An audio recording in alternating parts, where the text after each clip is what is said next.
Kashi news channel, सच है तो बोलेगा। श्री विट्ठलनाथ के 510वें अखिल भारतीय प्राकट्य महोत्सव के प्रथम दिवस पर श्री गोपाल मंदिर में भव्य आयोजन हुआ। इस अवसर पर षष्ठ पीठ श्री गोपाल मंदिर से प्रियेंदु बाबा एवं उनके परिवार के अन्य सदस्य श्री परिवृण लालन और श्री श्रृंगार लालन के नेतृत्व में शहनाई और बैंड बाजा की धुनों के बीच श्री विट्ठलनाथ जी की छवि को सुखपाल पर विराजित कर मंदिर की परिक्रमा की गई। परिक्रमा के दौरान वैष्णोजन केशरिया परिधान में सज धज कर जयकारे लगाते हुए शोभा यात्रा में सम्मिलित हुए। श्री विट्ठलनाथ जी के भव्य दरबार में पहुंचने के बाद श्री मुकुंद गोपाल प्रभु के मंगला दर्शन के साथ ही यात्रा का उल्लास और भी बढ़ गया। इसके साथ 108 श्री श्याम मनोहर महाराज ने चुनार पदयात्रा की अनुमति दी और पदयात्रा की शुरुआत हुई। पदयात्रा चौखंबा, ठटेरी बाजार, चौक, गोदलिया, रथयात्रा महमूदगंज होते हुए बस और कार के माध्यम से श्री विट्ठलनाथ जी की छवि को चुनार प्राकट्य स्थल तक पहुंचाया गया। इस दौरान प्रत्येक स्थान पर वैष्णवजनों द्वारा श्री विट्ठलनाथ जी की छवि पर माल्यार्पण, भोग और आरती की गई। इस आयोजन में प्रमुख रूप से राजेश अग्रवाल, जीएन अतुल शाह, मनोज मुनीमवाले, ब्रिज किशोर किनारीवाला, गणेश दास सोनावाला, प्रदीप अग्रवाल का महत्वपूर्ण योगदान रहा। यहाँ महाप्रभु श्री गोसाई जी की शोभा यात्रा मनाते हैं, उनका उत्सव हम लोग बहुत बड़ा मनाते हैं। आज से नहीं, हम लोग 40-50 साल से ये हम उत्सव मना रहे हैं। ये उत्सव का तात्पर्य है कि यहाँ से मंदिर की परिक्रमा करके सीधे चरनाट जाते हैं, सब पैदल जाते हैं। वहाँ जाकर भजन कीर्तन आनंद करते हैं, दर्शन करते हैं, प्रसाद लेते हैं।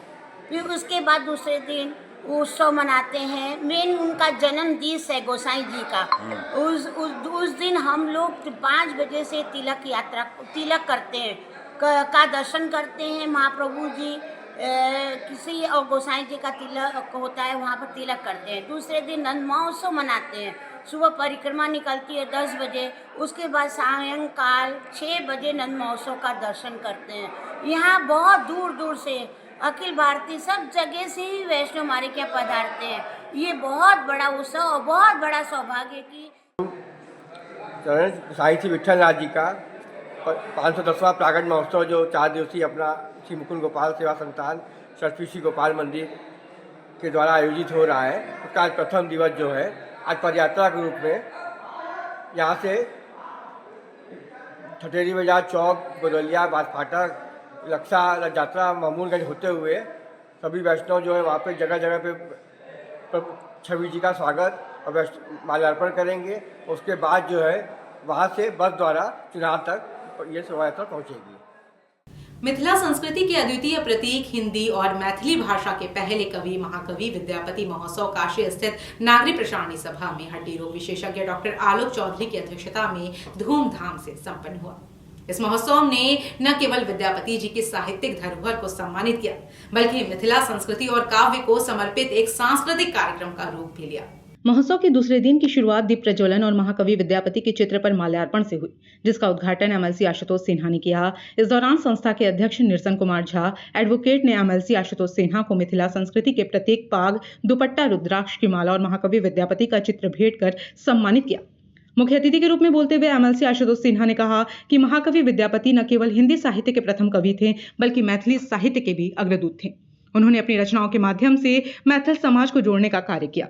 विद्यापति जी के काव्य की धारा मिथिला के घर घर में गाई जाती है। उनका आदर्श हमें संगठित रहने और समाज के चहुमुखी विकास की प्रेरणा देता है। समारोह की अध्यक्षता करते हुए प्रसिद्ध हड्डी रोग विशेषज्ञ डॉक्टर आलोक चौधरी ने कहा कि विद्यापति महोत्सव जैसे आयोजनों के माध्यम से अपनी कला और संस्कृति को बनाए रखना एक महान कार्य है। विद्यापति जी की रचनाएं न केवल मिथिला बल्कि संपूर्ण भारत के विभिन्न जातियों और धर्मों के लोगों में समान रूप से प्रिय है।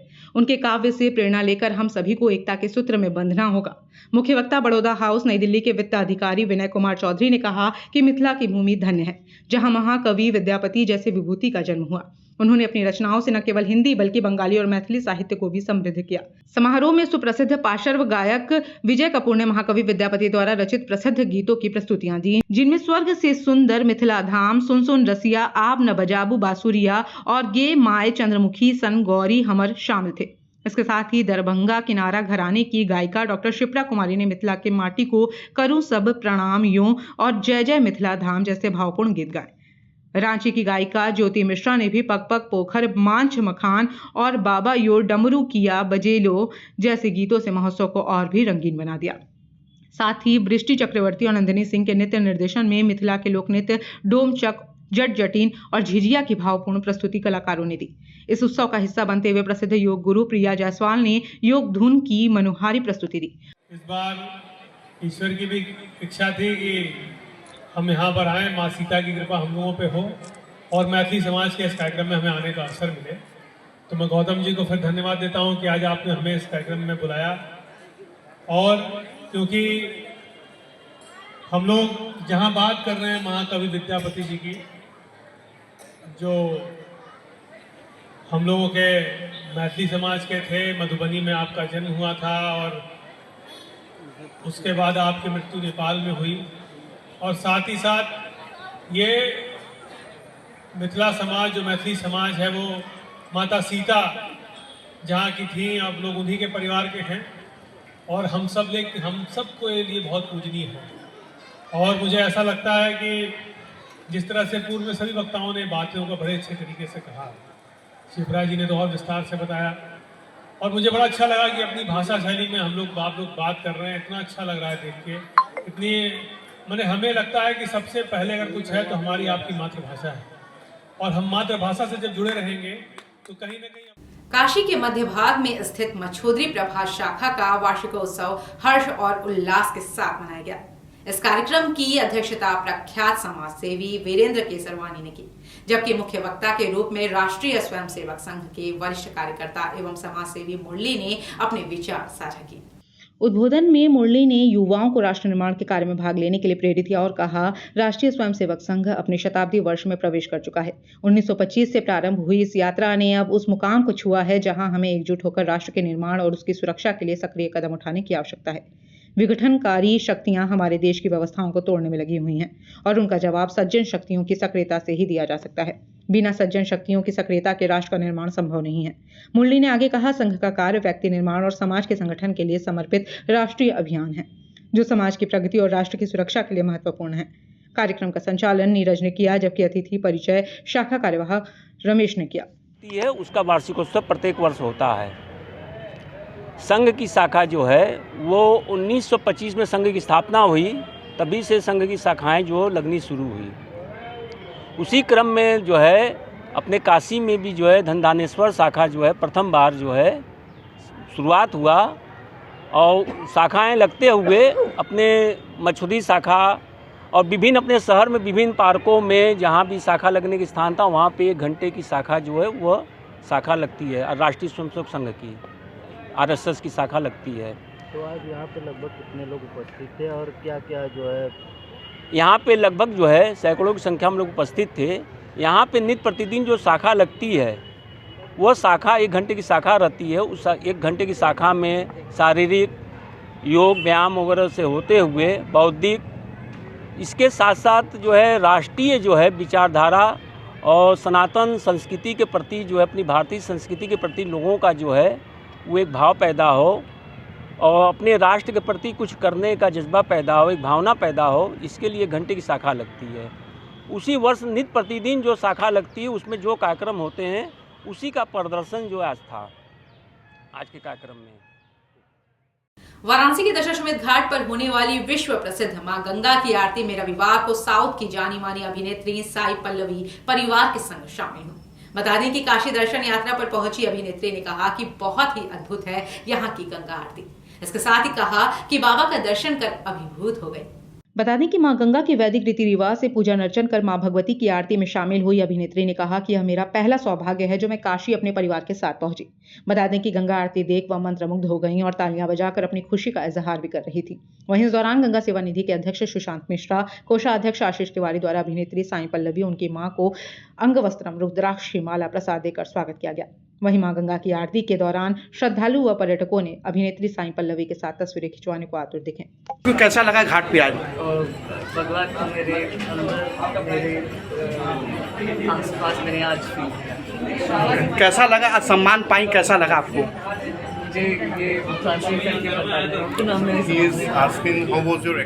नमो घाट स्थित गोवर्धन धाम प्रांगण में आयोजित एक विशेष धार्मिक अनुष्ठान में नमो गोवर्धन मॉर्निंग टीम के सदस्य विजय दीपमाला और गायत्री परिवार के सदस्यों ने विश्व शांति और मानव कल्याण के उद्देश्य से 7 कुंडी यज्ञ का आयोजन किया। इस यज्ञ में विशेष रूप से 28 जोड़े पति पत्नी ने साथ साथ बैठकर हवन किया, जो कि धार्मिक एकता और पारिवारिक सुख शांति का प्रतीक था। सातों कुंडों पर किए गए यज्ञ में सैकड़ों की संख्या में महिलाएं और पुरुष शामिल हुए। यज्ञ के बाद सभी श्रद्धालुओं को पवित्र प्रसाद के रूप में पूरी, सब्जी, हलवा, मिठाई और फल का वितरण किया गया। यज्ञ की मंत्रमुग्ध करने वाली ध्वनि और वातावरण में सभी ने मानसिक शांति और आध्यात्मिक संतुलन का अनुभव किया। इस आयोजन में प्रमुख रूप से किशोरी किशोरदास, पारस यादव, पप्पू, विजय मोदनवाल, अमित मोदनवाल, किशन मोदनवाल, बलदाऊ मोदनवाल, अभय स्वाभिमानी, पप्पू मौर्य, कमलेश शर्मा, संतलाल मौर्य, दीपमाला, कृष्ण मोदनवाल, नैन्सी, सौम्या, नंदिनी यादव, पल्लवी, तपस्या, शीला, पूनम, सविता और अन्य महिलाएं एवं पुरुष शामिल हुए।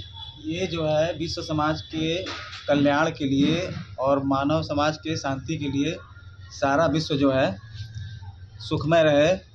और घाट पे गोवर्धनधारी मंदिर के प्रांगण में जो है 7 कुंडी महायज्ञ का आयोजन किया गया था। ये आयोजन जो है AWGP यानी अखिल भारतीय विश्व परिवार की तरफ से किया गया था, जो बहुत ही बढ़िया ढंग से संपन्न हुआ है। और इसमें बहुत से लोगों ने जो है भागीदारी की है और ये आगे चलकर और बेहद ही ज़्यादा ढंग से मतलब भरपूर जो है इसका सभी लोगों का सहयोग रहेगा। सभी लोगों ने जो है बोला है कि अगले वर्ष से जो और भी इसको बृहद ढंग से किया जाएगा। पूर्वांचल की खबरों से जुड़े रहने के लिए आज ही सब्सक्राइब करें हमारा YouTube चैनल डनकाशी और हाँ, लेटेस्ट अपडेट्स के लिए बेल आइकन को प्रेस करना ना भूलें। और आपके पास है कोई जानकारी या है कोई सूचना तो हमारे दिए गए नंबर पर आप हमसे संपर्क कर सकते हैं।